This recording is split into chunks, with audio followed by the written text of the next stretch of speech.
Hello, welcome to my colon cancer journey. Please like, subscribe, and hit the notification bell. Thank you. If you have any family history of colon cancer, please seek your medical provider for early detection and prevention.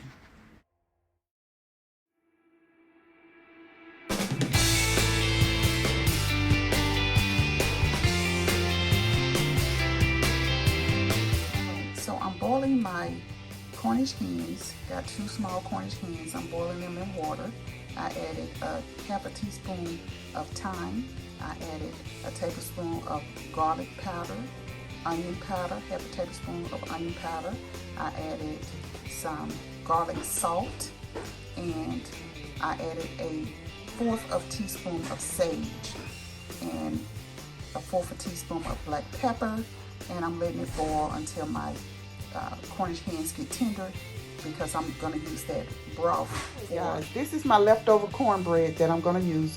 Brooklyn made it yesterday, and we're not gonna eat it anymore, so I've decided to make some dressing out of it.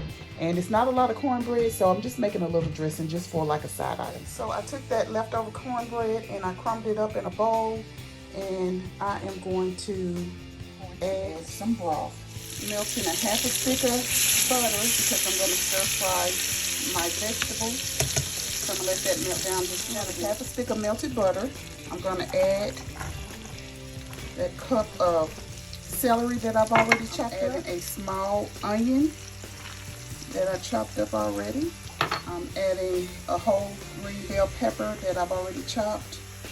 And I'm going to add some seasonings to my vegetables. I like to stir fry my vegetables before I add it to my cornbread. I'm adding a 1/4 teaspoon of sage.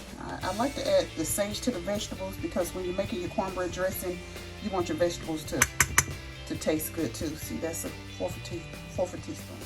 Adding a 1/4 teaspoon of oregano, and believe it or not, this oregano is really gonna give it some good flavors. So, and I'm gonna go ahead and let that stir fry, mixing all that together. You get it mixed all good with that butter, and it's gonna sear all the way down, but your vegetables will have a great flavor. And when you have your cornbread dressing, you don't have to worry about all that crunch because the vegetables are cooked as well. All right, it only takes a few minutes for these vegetables to cook down, but it smells so good. And because I season my vegetables, I don't add any extra seasoning except for sage to my cornbread dressing.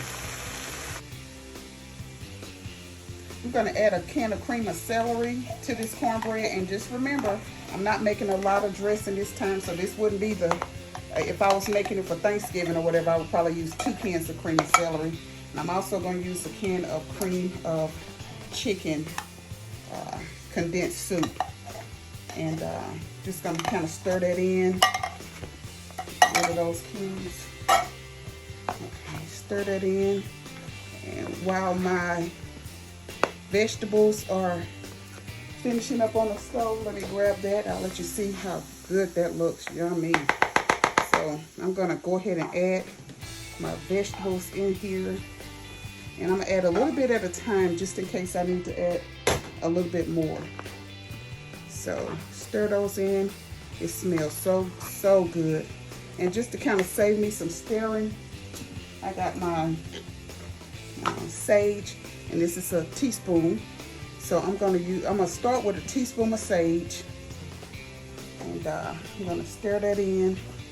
That way I don't have to keep stirring. I just stir it while I'm stirring. Okay, so as you can see, I didn't make much dressing, as I said before. So now, the reason why I did it like this is because the broth that I had made that I talked to you about earlier, I'm going to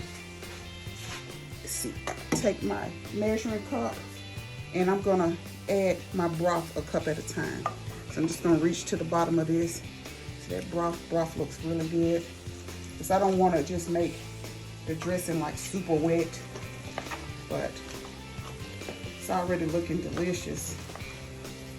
So, and another thing that I do add in here If I was making a lot of dressing, I would add 2 eggs. In this case, I'm just gonna add one egg. So, but I'll add that toward the end. So I'm just gonna get that to the stir that up till it get out of kind of like the little lumps where I didn't crumble up the cornbread good enough. But all right, so this is pretty much what it's gonna look like. I'm gonna add a little bit more of these vegetables that I had stir fried. Add a little bit. I'm just gonna go ahead and add the rest of them in here because it's gonna make it taste even better. And add the rest of that. So basically this is 2 cups of chicken broth that I've added to it. And now I'm going, once this cools down just a little bit, I'm gonna go ahead and add that 1 egg to it. My cornbread dressing ready to add to the oven, and I'm going to use the rest of the broth and the breast part of the Cornish hens to make my gravy. Got this 12 by 10 inch pan, and I got my oven set preheating to 350. That looks delicious. You can see all those stir-fried vegetables in there. It's gonna cook for about 45 minutes on 350, depending on what type of oven you have. Just kind of check on it in about 30 minutes so it can get to the dried consistency of cornbread that you like for the cornbread dressing. All right, quick, easy gravy for my cornbread dressing. So I got a can of cream of mushroom soup. I put 4 cups of the broth from the Cornish hens, and I deboned the breast part of the Cornish hen, and I'm gonna add it all together and let it boil. Got the broth on the eye, and you can see that meat in there. You can see pieces of the cream of mushroom soup, and I'm just gonna let it boil down till it get thick, and it's gonna make an excellent gravy. Look at that gravy. It has to thicken down. It has the right consistency at the meat in it. So I'm just gonna go ahead and turn this eye off and put a lid on it and just wait till the dressing gets finished.